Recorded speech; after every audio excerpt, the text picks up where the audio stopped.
আজকে আমরা শিখব কিভাবে আমাদের ডুপ্লিকেট ডাটাগুলো গুগল শিট থেকে মার্ক করতে হয় এবং তারপর সেগুলো কিভাবে ডিলিট করতে হয়। এই জন্য আমরা আমাদের গুগল ড্রাইভ ওপেন করি।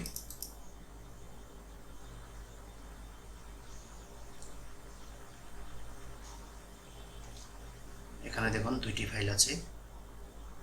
এখানে আমি কিওয়ার্ড ফাইন্ড এই গুগল শিটটি ওপেন করি। এখানে আমার অনেকগুলো কিওয়ার্ড আছে বা ডাটা আছে। তো এই ডাটাগুলোর মধ্যে আমি প্রথমত ডুপ্লিকেট ডাটা মার্ক করব।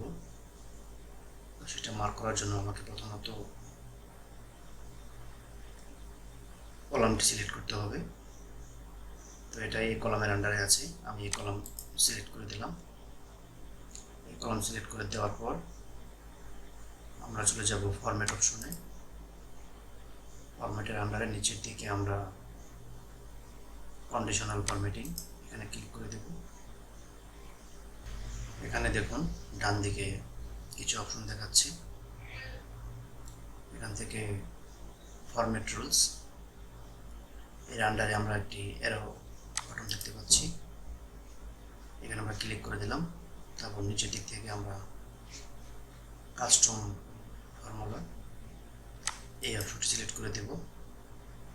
এখানে আমরা কাস্টম ফর্মুলার মাধ্যমে আমাদের ডুপ্লিকেট ডাটাগুলো মার্ক করব।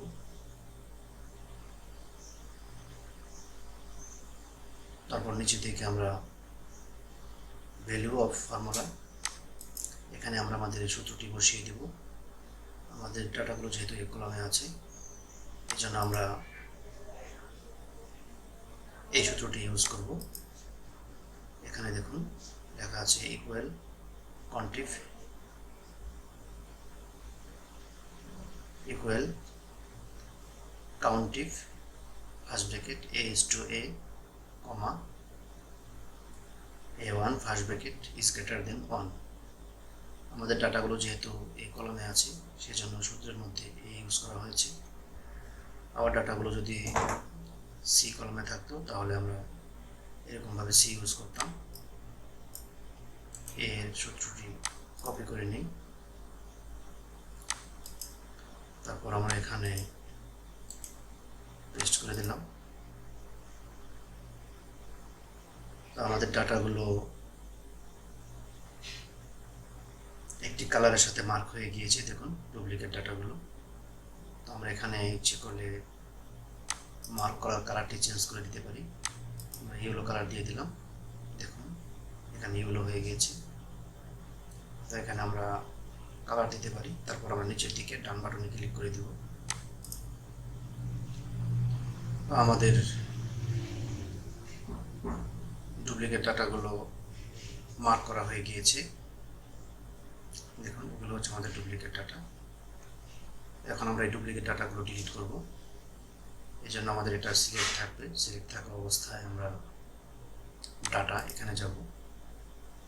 ডাটা অপশনের আন্ডার নিচের দিকে ডাটা ক্লিন আপ এর আন্ডারে আরও কিছু অপশন আছে। এখান থেকে আমরা রিমুভ ডুপ্লিকেট এখানে ক্লিক করে দিব।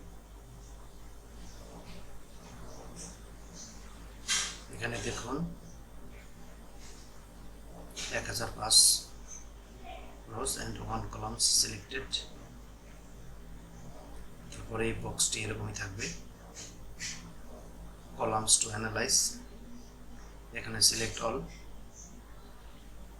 টিকমার্ক দেওয়া থাকবে এবং কলামে এটাও এরকমই থাকবে, অর্থাৎ সিলেক্ট অল এবং কলাম এ। এই অবস্থায় আমরা এখানে রিমুভ ডুপ্লিকেট এখানে ক্লিক করে দিব। তারপর দেখুন 5 ডুপ্লিকেট রোজ ফাউন্ড। এখানে 5টি ডুপ্লিকেট পাওয়া গিয়েছে এবং 30টি ইউনিক রো আছে। মানে 5টি হচ্ছে আমাদের ডুপ্লিকেট ডাটা এবং 30টি হচ্ছে আমাদের ইউনিক ডাটা। তো এখানে আমরা ওকেতে ক্লিক করে দেব। দেখুন এখান থেকে আমাদের ডুপ্লিকেট ডাটাগুলো চলে গিয়েছে। 5টা চলে গিয়েছে। এটা ছিল 35টি এখন আছে 30টি। তো এইভাবে আমরা আমাদের গুগল শিট থেকে ডুপ্লিকেট ডাটাগুলো মার্ক করতে পারি এবং সেই সাথে ডুপ্লিকেট ডাটাগুলো ডিলিট করে দিতে পারি। আশা করি আপনারা ওই কাজটি সহজে করতে পারবেন। সবাইকে ধন্যবাদ আমাদের ভিডিওটি দেখার জন্য।